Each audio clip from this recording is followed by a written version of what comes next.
আছে মোৰ পৰা নাতি দূৰত মানে আৰু মিনিমাম মোৰ পৰা প্ৰায় 200 পৰা 250 মিটাৰ নিলগত এই জুইকুৰা ডাঙৰকৈ জ্বলি আছে দেখিছে তাৰ কি পচন্দ লিহান কুঠাৰ। হেল্ল' এভৰিৱান, কথাটো হ'ল এনেকুৱা মানে যোৱাটো মাহত মোৰ বন্ধু ৰাজাই এখন বাইক ল'লে Yamaha FZS version 3.0 BS6 model আৰু আজি মানে তাৰ বাইকখনৰ প্ৰথম ছাৰ্ভিচিঙৰ দিন। চ' মোৰ বন্ধু আৰু মই ওলালোঁ আজি তিনিচুকীয়া অভিমুখে তাৰ বাইকখন ছাৰ্ভিচিং কৰিম বুলি আৰু ভাবিলোঁ লগতে বাইকখন যিহেতু ছাৰ্ভিচিং কৰিমেই আৰু লকডাউনৰ কাৰণে ইমান দিন যিহেতু ৰুমতে বন্দী হৈ আছিলোঁ, আজি তিনিচুকীয়া চহৰৰ অলপ আশে পাশে ঘূৰিম আৰু আপোনালোককো তিনিচুকীয়া চহৰৰ কিছু পৰিৱেশ দেখুৱাম। তেনেহ'লে ব'লক আজি এই ভিডিঅ'টো আৰম্ভ কৰোঁ।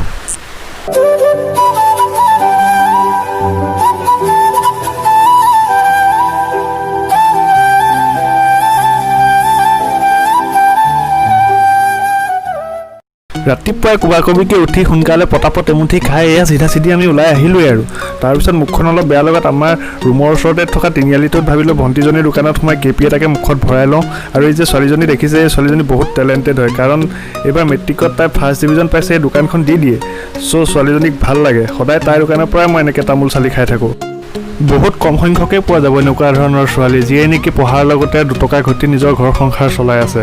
তাৰপিছত আমি তাৰ পৰা ওলাই আহিলোঁ আৰু ফ্ৰেণ্ডছ আপোনালোকক মই ক'বলৈ পাহৰিলোঁ, বৰ্তমান মই আছোঁ চৈখোৱা ঘাটত আৰু এতিয়া আমি চৈখোৱা ঘাটৰ পৰা উঠিছোঁ লাহেকৈ যোনটো NH 37 হাইৱেত আৰু এইফালে দেখিছে এইফালে হৈছে ডক্টৰ ভূপেন হাজৰিকা সেতুলৈ যোৱা পথ সেইটো আৰু এইফালে বৰ্তমান আমি এতিয়া যাম তিনিচুকীয়া, নতুন বাইকত উঠি তিনিচুকীয়া যাম। তেনেহ'লে ব'লক আমি দেৰি নকৰি লাহে লাহে আগবাঢ়োঁ।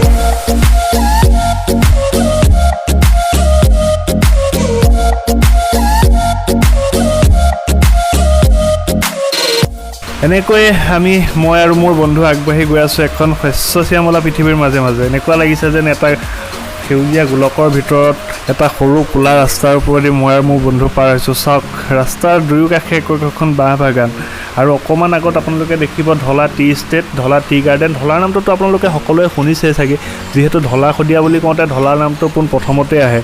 চাওক একোখন চাহ বাগান, যিমান দূৰলৈকে আপোনালোকে দেখা পাব কেৱল সেউজীয়া সেউজীয়া আৰু সেউজীয়াই। সঁচাকৈ বহুত চাহ বাগান আছে দেই আপাৰ অসমত, সঁচাকৈ ভাল লাগে ইয়াৰ পৰিৱেশ। আচলতে কি হৈছে, গ্ৰীষ্মকাল পাৰ হৈছে আৰু বৰ্ষাকাল যিহেতু আৰম্ভ হৈছে আৰু বৰ্ষাকাল আৰম্ভ হোৱাৰ লগে লগে আপাৰ আছামত যিহেতু বৰষুণৰ প্ৰকোপটো বেছি হয়, তাৰ লগে লগে ইয়াৰ যি গছ বন আছে সকলোৱে প্ৰাণ পাই উঠিছে আৰু নতুনকৈ লহপহকৈ বাঢ়ি আহিছে। চাওক আপোনালোকে গছবোৰ কি ধুনীয়াকৈ তাত সেউজীয়া পাতেৰে বৰ্তমান পৰিপূৰ্ণ হৈছে, তাৰ ডাল পাত ঠাল আপোনালোকে যিমান যলৈকে চায়। আৰু এতিয়া আহি পালোহি আমি ঢলা। এইটো দেখিছে ঢলা বজাৰলৈ যোৱাৰ পথ, মানে 37 নম্বৰ ৰাষ্ট্ৰীয় ঘাইপথৰ পৰা ঢলা বজাৰলৈ এনেকৈ ফাটি যাব লাগে। আগতে ঢলাই আছিলে উজনি অসমৰ বেপাৰ বাণিজ্যৰ শেষ কেন্দ্ৰবিন্দু, যিহেতু এই ঢলাৰ পৰাই শদিয়ালৈ ফেৰী চলিছিল ব্ৰহ্মপুত্ৰৰ যোগেদি। আৰু এতিয়া যিহেতু ডক্টৰ ভূপেন হাজৰিকা সেতু স্থাপন হৈ গ'ল, তাৰ কাৰণে ঢলা বজাৰখনৰ গুৰুত্ব যথেষ্ট পৰিমাণে কমি গৈছে।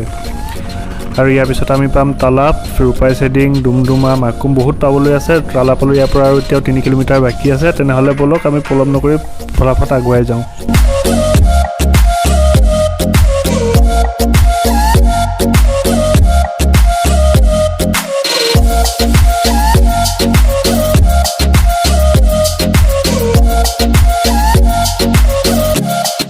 চাওক বন্ধুসকল, কি সুন্দৰ লাগিছে ৰাস্তাটো এই গছখিনিৰ কাৰণে। মই অসমখন ভাল পাওঁ, কিন্তু স্পেচিয়েলি মই উজনি অসম ভাল পাওঁ এই লুকছটোৰ কাৰণে। পথৰ কাষৰ গছবিলাকৰ যি সুন্দৰতা, মানে পথটো ইমান ধুনীয়াকৈ ৰাখে নহয়। আচলতে মানুহে কিয়নো গছ কাটি থাকে মই সেইটো কথাই ভাবিব নোৱাৰোঁ। ফ্ৰেণ্ডছ, আপোনালোকে গছ কটাৰ সলনি যদি এজোপাকৈ গছ সদায় ৰুবলৈ চেষ্টা কৰে, তেনেহ'লে ভাবকচোন প্ৰকৃতিখন কম সুন্দৰ হৈ যাবনে এদিন। চাওকচোন আপুনি যদি ইয়াত এখন ফটো উঠে, ফটোখন কিমান এটা সুন্দৰ লাগিব। আৰু এতিয়া আমি লাহে লাহে তালাপত সোমাই আছোঁ আৰু এতিয়া এই আপোনালোকে দেখিছে তালাপ চহৰৰ কিছু দৃশ্যাংশ। সঁচাকৈ ধুনীয়া লাগে তালাপ চহৰখন, সৰু চহৰ কিন্তু বহুত পৰিপাটি, বহুত চাফ চিকুণ। চহৰখন দেখি যথেষ্ট ভাল লাগে। আৰু তালাপৰ পৰা ওলাই এইখিনিতে আপোনালোকক মই 3টা ৰাস্তাৰ জংচন আছে, সেই জংচনটোৰ বিষয়ে কৈছোঁ। এতিয়া আপোনালোকৰ সন্মুখত 2টা ৰাস্তা দেখিব।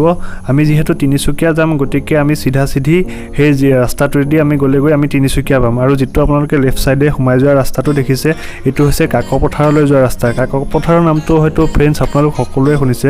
কাকপথাৰৰ এটা বিশেষ ঐতিহ্য আছে, বিশেষ এটা ইতিহাস আছে অল অসমত। আমি এতিয়া যিহেতু তিনিচুকীয়া যাম, গতিকে আমি ৰাইট ছাইডেদি সোমাই এই ৰাস্তাটোৱেদি পোনে পোনে আমি বাট লৈছোঁ।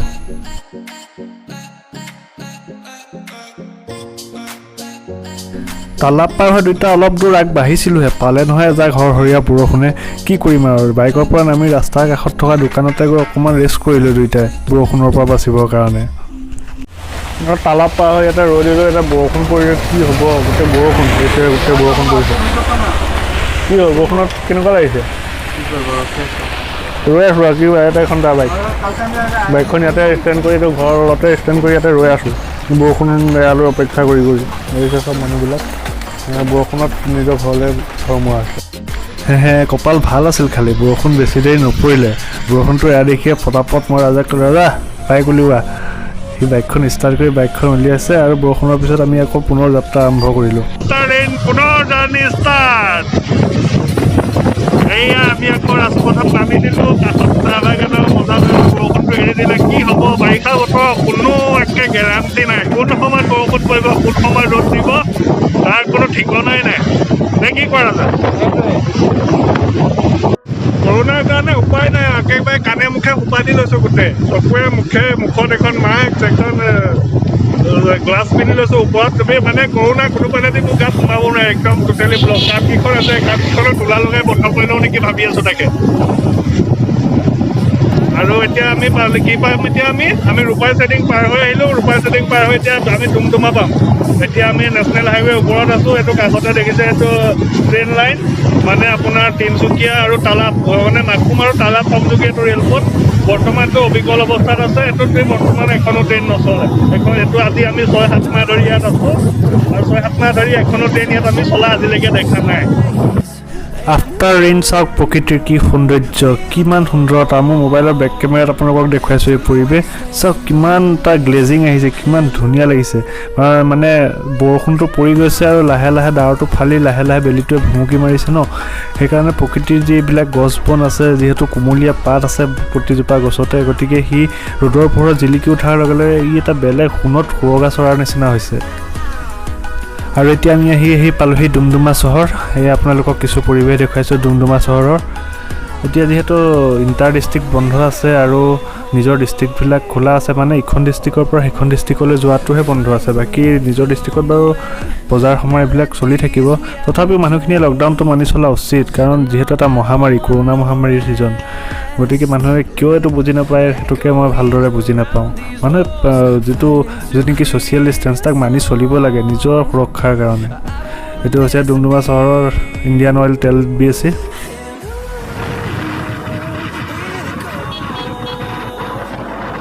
সন্মুখতে দুৰ্গা মন্দিৰটো দেখা পাই সেৱা এটাকে কৰি ল'লোঁ।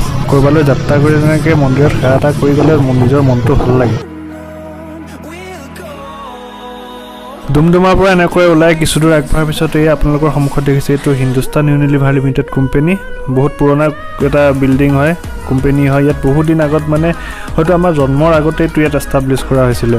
আৰু এইটো গোটেই অল অসমত ইয়াৰ এটা যথেষ্ট নাম আছে, আৰু বহুত ইয়াৰ পৰা কছমেটিক প্ৰডাক্টছ অকল অসমতেই নহয়, অসমৰ বাহিৰৰ বহু জেগালৈকে ইয়াৰ পৰা ছাপ্লাই কৰা হয়। মই ওচৰৰ পৰা আপোনালোকক তাক জুম কৰি দেখাইছোঁ।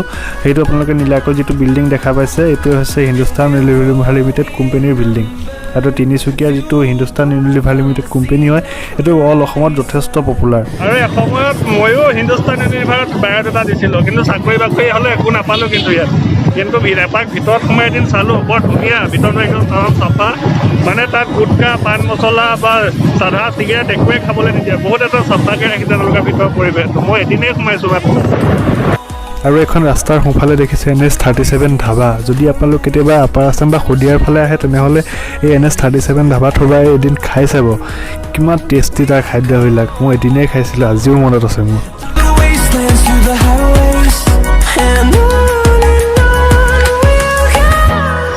আৰু এনেকৈ লাহে লাহে আগবাঢ়ি আহি আমি প্ৰায় মাকুমৰ ওচৰ পাইছিলোঁহি।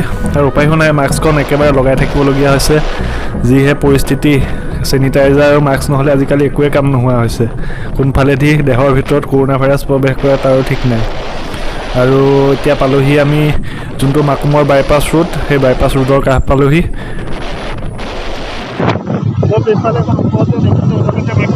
এইটোফালে গ'লে আপুনি তিনিচুকীয়া চহৰ নোসোমোৱাকৈ ডিব্ৰুগড় যাব পাৰিব, আৰু এইটোফালে আপুনি ডাইৰেক্ট মাৰ্ঘেৰিটা যাব পাৰে অভাৰব্ৰিজৰ ৰাস্তাটোৰে। হৈছে মাকুম জংচনৰ এটা দৃশ্য। এই যে ট্ৰেইনৰ ডাব্বাটো দেখিছে, আজি লকডাউন আৰম্ভ হোৱাৰ পৰা ধৰি ইয়াতেই পৰি আছে। কি হ'ব, অল ইণ্ডিয়াত ট্ৰেইন বন্ধ। অকণমান কাম অকণ আছিল মাকুমতে কৰিলোঁ, এতিয়া আকৌ পুনৰ যাত্ৰা আৰম্ভ কৰিছোঁ। এতিয়া আমি মাকুমৰ পৰা ওলাইছোঁ আৰু ইয়াৰ পৰা সম্ভৱ বেছি সময় নালাগিব আৰু 10 মিনিটমানৰ ভিতৰতে আমি তিনিচুকীয়া পাই যাম। টাউনৰ ভিতৰত আছোঁতো, যেতিয়া মেপখন খবৰ মানে বেয়া লাগে। মাকুম পাৰ হৈ আমাৰ তিনিচুকীয়া পাবৰ হৈ গৈছে সময় আৰু এতিয়া এইফালে সোঁফালে আপোনালোকে এইটো দেখিছে, এইটো মাকুমত বনাই থকা নতুনকৈ শ্বপিং কমপ্লেক্স বিল্ডিং। বহুত ইয়াক ডাঙৰকৈ নিৰ্মাণ কৰা হৈছে, এটা বৃহৎ বিল্ডিং আপোনালোকে দেখিবলৈ পাইছে। আৰু ইয়াৰ কাষতে আছে ঐতিহাসিক মাকুমৰ যি শিৱধাম, য'ত নেকি বহুত ভক্তগণৰ প্ৰৱেশ ঘটে শাওণৰ মাহত হওক বা শিৱৰাত্ৰিৰ সময়ত হওক। এতিয়া যিহেতু লকডাউন, তাৰ কাৰণে ইয়াত ভক্তৰ সেই প্ৰৱেশটো দেখিবলৈ নোহোৱা হৈছে। আৰু এতিয়া আমি তিনিচুকীয়া টাউনত লাহে লাহে প্ৰৱেশ কৰিছোঁ আৰু আপোনালোকে দেখা পাইছে তিনিচুকীয়া চহৰৰ কিছু দৃশ্যাংশ। এইটো হৈছে শদিয়াৰ পিনৰ পৰা আহিলে যিটো নেকি তিনিচুকীয়াৰ প্ৰথম ট্ৰেফিক পইণ্ট পায়, সেই ট্ৰেফিক পইণ্টটো হয়। ইয়াৰ পৰা এটা ৰাস্তা গৈছে দুলীয়াজানলৈ, এটা গৈছে আপোনাৰ তিনিকুণীয়াৰ ফালে, এটা ইয়াৰ বজাৰলৈ সোমাইছে। আৰু এতিয়া আমি যাম যিহেতু তিনিকুণীয়াৰ ফালেদি আমি লাইপুলি যাবগৈ লাগিব, যিহেতু লাইপুলিৰ ওচৰতেই আছে আমাৰ সেই য়ামাহা ডিলাৰ। আৰু এইটো হৈছে ঐতিহাসিক তিনিকুণীয়া পুখুৰী, তিনিচুকীয়া চহৰৰ মাজমজিয়াত থকা। পুখুৰীটোৰ মাজত সৰ্বানন্দ সিংহ যি নেকি মটকৰ ৰজা আছিল, সেই ৰজাৰ মূৰ্তি ধুনীয়াকৈ তাত নিৰ্মাণ কৰা আছে। আৰু এতিয়া আপোনালোকে ইয়াত ভিৰ চাওক, ইয়াত কি লকডাউন আছে, কি কৰোণা মহামাৰী আছে। আৰু হয়ো মানুহ কিমান দিন এনেকৈ ঘৰতে সোমাই থাকিব, নিজৰটো কৰ্মব্যস্ততা, নিজৰ পৰিয়ালটোৰ পোহপাল দিবৰ কাৰণে মানুহটো বাহিৰলৈ ওলাই আহিবই লাগিব। আৰু ইয়াত সেইটোৱে ঘটিছে। আৰু এইটো হৈছে সিজুগুৰিৰ এটা অঞ্চল, এইটো তিনিচুকীয়া চহৰৰ গোটেইখিনি কাৰিকৰী এৰিয়া বুলি ক'ব পাৰি। ইয়াত যিমান গেৰেজ হওক, যিমান টেকনিকেল, যিমান যি কাম আছে তিনিচুকীয়াৰ, গোটেই কামখিনি এই সিজুগুৰিতেই হয়।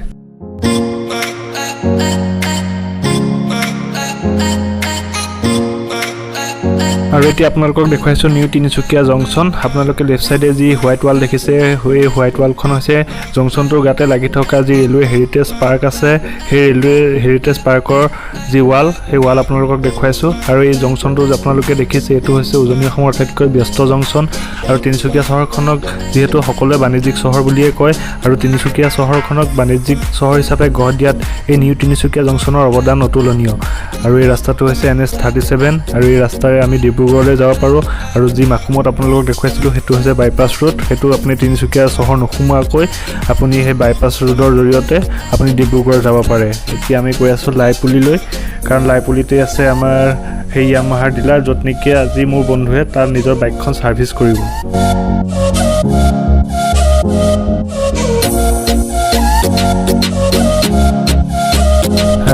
অৱশেষত বাট কৰি বাই বাই আহি আমি পাই গ'লোঁ সেই তিনিচুকীয়াৰ লাইপুলি। আৰু সৰুটো আপোনালোকৰ সন্মুখত যিটো দেখিছে, এইটো হৈছে য়ামাহা ডিলাৰ। আৰু এতিয়া মোৰ বন্ধুৱে বাইকখন ছাৰ্ভিচ বেত সোমোৱাই, ছাৰ্ভিচ ৰুমত সোমোৱাই, আৰু ছাৰ্ভিচ ৰুমৰ যি অ'নাৰ আছে তাক তাৰ যি বাইকৰ নথিপত্ৰ আছে সেইবিলাক ছাবমিট কৰাইছে, আৰু হাতত চেনিটাইজ কৰিছে, লগতে মোৰ অকণ চেনিটাইজ কৰিলোঁ। চেনিটাইজাৰ অকণ মোকো দিয়ক, মাৰি দিয়াচোন হাততে, সেইটো হাততে দিয়ক। ডিলাৰত আহি পাই যেনে তেনে বাইকখন দিলোঁ ছাৰ্ভিচ বেত, সেইটো হৈছে ছাৰ্ভিচ বেত। ইফালে সেইটো বাইকখন ছাৰ্ভিচ কৰি আছে।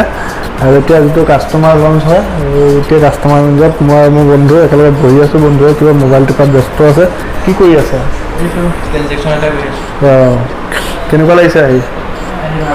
বহুত ভাগৰ লাগি গৈছে, কিন্তু গৰম, তাতে বহুত গৰম, অলপ বৰষুণতো তিতিলোঁ। আৰু এতিয়া আহি পাওঁতে ইয়াততো ৰ'দ দি দিলে পূৰা। তাৰপিছত এতিয়া বাইকখন দি অকণমান ইয়াতে ৰেষ্ট লৈছোঁ, তাৰপিছত ইয়াৰ পৰা আকৌ নেক্সট জাৰ্ণি ষ্টাৰ্ট কৰিম। চাওক বন্ধুসকল, কোনখন ল'ব গাড়ী ইয়াৰ পৰা? য়ামাহাৰ যি টপ মডেল আছে, মজবুত দমদাৰ বাইক, কোনখন ল'ব আপুনি ইয়াৰ পৰা? ইখনতকৈ সিখন চৰা। আপোনালোকে এইকেইখন দেখিছে, এইখন হৈছে ফেজাৰৰ নতুন যি আহিছে, আৰু এইবিলাক হৈছে FZS 250cc যি মডেল, সেইকেইখন। আৰু এইখন দেখিছে, এইখন ফেজাৰ, এইখন নিউ মডেল, এখন নতুনকৈ মডিফাইড কৰা হৈছে। আৰু দেখিছে তাৰ লুকছটো, কি ধুনীয়া লুকছ, কি ধুনীয়া লাগিছে বাইকখন তমাম। আৰু এইখন দেখিছেনে নাই, ৰেড ব্লেক আপোনাৰ FZS 250cc যোনখন হয়, ভাৰ্চন 3.0 আৰু BS6 মডেলৰ। আৰু ইয়াত যিমানবিলাক আপোনালোকে বাইক দেখিছে আটাইবিলাক, যিহেতু আজিকালি BS6 মডেল ওলাইছে প্ৰদূষণ ৰোধৰ কাৰণে, এইবিলাক যিমান আপোনালোকে দেখা পাইছে চব BS6 মডেলৰ গাড়ী। আৰু আমাৰ বাইকখনৰ ছাৰ্ভিচিঙৰ কাম এয়া দেখিছে চলি আছে, আৰু ই কাম কৰিব লাগে, দেৰি কৰি আছে, ফোনত কথা পাতি আছে। গৈ পেলাই দম এটা দিওঁ নেকি ভালকৈ? নিদিওঁ দে কাম কৰি খোৱা ন কিনো গালি পাৰিম যথেষ্ট ভোকো লাগিছিলে এপাক ওলাই আহিলোঁ তাৰ পৰা কিমান দিনৰ ভিতৰতে সোমাই থাকিম অকণমান ভোক লগা দেখি বাহিৰলৈ ওলাই আহিলোঁ বাহিৰৰ দোকানত অকণমান চাহ খাওঁ বুলি আহিলোঁ ভোক লাগিছে ন যিহেতু যথেষ্ট সময় হৈছে 3টা বাজিলে আৰু তাৰ কাৰণে ভাবিছোঁ অকণমান চাহ খাই লৈ আহোঁতে বাৰু কেইটামান এমুঠি খাই আহিছোঁ কিন্তু তথাপিও দেখা পাইছোঁ ন ভোক লাগি গ'ল আৰু লেমন টি নেকি লেমন টি নিচিনা লাগিছে খাই নেমু চেপি দিছে নেকি লেমন টি নিচিনা লাগিছে টেষ্টটো কালি নহয়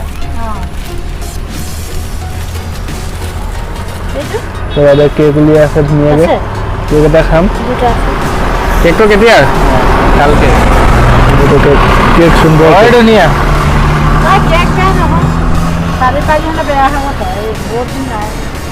আপোনালোকে খাব কেক কেতিয়াবা ধুনীয়া পুনৰ আকৌ ডিলাৰ অভিমুখে সেইটো হৈছে ডিলাৰ খালোঁ অকণমান পেটটো এতিয়া শান্তি লাগিছে খাই লৈ যথেষ্ট ভোক লাগি আছিল অকণমান এনাৰ্জি ড্ৰিংক অকণ খাই দিলোঁ গাখীৰ চাহ উইথ কেক তাৰপিছত অকণমান তামোল চুবালোঁ মোক চাহৰ মুহুৰ্তি লগালোঁ আৰু এতিয়া পুনৰ আকৌ ডিলাৰ ঘূৰাই আহিছোঁ আৰু বেছি সময় নাই অলপ সময় কাম কৰি তাৰপিছত ইয়াৰ পৰা আকৌ পুনৰ যাম তাৰপিছত আমি এতিয়া নতুনকৈ এটা প্লেনিং বনাইছোঁ অলপ পিছত আপোনালোকক ক'ম যে ইয়াৰ পিছত আমি আকৌ ক'লে যাম ইয়াতে বহি বৰ্তমান এতিয়া এটা নতুন প্লেনিং বনাই আছোঁ যে বহুদিনৰ পৰা আমি শুনি আছিলোঁ যে তিনিচুকীয়া যি বাঘজান আছে বাঘজানত তাত অইল খেদত যি অগ্নিকাণ্ড সংঘটিত হৈছিল আজিও তাৰ জুইকুৰা দপদপকৈ জ্বলি আছে যিহেতু আমি য'ত বৰ্তমান থাকোঁ চৈখোৱাঘাটৰ পৰা তাক ৰাতিৰ ভাগত স্পষ্টকৈ দেখা পোৱা যায় যে গোটেই অঞ্চলটো পোহৰ হৈ থাকে আৰু আজি ইমান দিনে যিহেতু আমি জেগাখিনি দেখা পোৱা নাছিলোঁ আজি ভাবিলোঁ তিনিচুকীয়া যিহেতু আহিছোঁৱে গতিকে তাৰ যি এই ভয়াৱহ পৰিস্থিতি তাকে এবাৰ স্বচক্ষে ওচৰৰ পৰা এপাক চাই যাওঁ মই আৰু মোৰ বন্ধুনে কি কৰা যায় তাকে এতিয়া ভাবিছোঁ এতিয়া ডিলাৰত যেতিয়া আমাৰ বাইকখন ছাৰ্ভিচ কৰি হৈ যাব ইয়াৰ পৰা পোনে ওলাই আমি অলপ সময় ফ্ৰেছ হৈ টাউনতে কিবা এটা খাই ল'ম খাই কৰিলে তাৰপিছত আমি পোনে বাঘজানৰ অভিমুখে ৰাওনা হ'ম আৰু আপোনালোককো লৈ গোটেই জেগাখিনি যি ভয়াৱহ পৰিস্থিতি তাত এজন মোৰ বন্ধুও আছে আৰু সেই তেওঁৰ লগতো গৈ আমি কথা পাতিম যে তাত কেনেকুৱা ধৰণৰ পৰিস্থিতি বৰ্তমান সময়ত হৈ আছে বা তাৰ মানুহখিনিয়ে কি কৰি আছে সেই বিষয়ে আপোনালোকক দেখাম অকণমান পিছতে আৰু বন্ধুসকল ভিডিঅ'টো যিহেতু যথেষ্ট দীঘলীয়া হৈছে তাৰ কাৰণে বাঘজানৰ যি সেই বিভীষিকাময় পৰিস্থিতিৰ যি ভয়াৱহ পৰিস্থিতি তাৰ ওপৰত মই এটা ছেকেণ্ড পাৰ্ট ভিডিঅ' বনাইছোঁ আপোনালোকক সেই ভিডিঅ'ৰ যিটো লিংক সেই লিংকটো মই ওপৰৰ আই বটনত দি দিছোঁ আপোনালোকে অনুগ্ৰহ কৰি আই বটনত ক্লিক কৰি মোৰ সেই ভিডিঅ'ত লৈ গৈ আপোনালোকে যি বাঘজানৰ সেই পৰিস্থিতি আৰু তাৰ জুইকুৰা এতিয়া কেনেকুৱা ধৰণৰ পৰ্যায়ত আছে আপোনালোকে যদি সেইখিনি চাব বিচাৰিছে তেনেহ'লে ওপৰৰ লিংকটোক ক্লিক কৰি আপোনালোকে সেই ভিডিঅ'টোত গৈ মোৰ সেই ছেকেণ্ড পাৰ্ট ভিডিঅ'টো আপোনালোকে চাব পাৰে যদি এই ভিডিঅ'টো ভাল পালে আপোনালোকে অনুগ্ৰহ কৰি ভিডিঅ'টো এটা লাইক কৰিব কমেণ্ট কৰিব শ্বেয়াৰ কৰিব আৰু যদি আপুনি মোৰ চেনেললৈ নতুনকৈ আহিছে তেনেহ'লে অনুগ্ৰহ কৰি মোৰ চেনেলটো ছাবস্ক্ৰাইব কৰি কাষত থকা বেল আইকনটো প্ৰেছ কৰিব তেনেহ'লে পুনৰ লগ পাম মোৰ ছেকেণ্ড পাৰ্ট ভিডিঅ'টোৰ সৈতে তেতিয়ালৈকে জয় হিন্দ জয় ভাৰত জয় অসম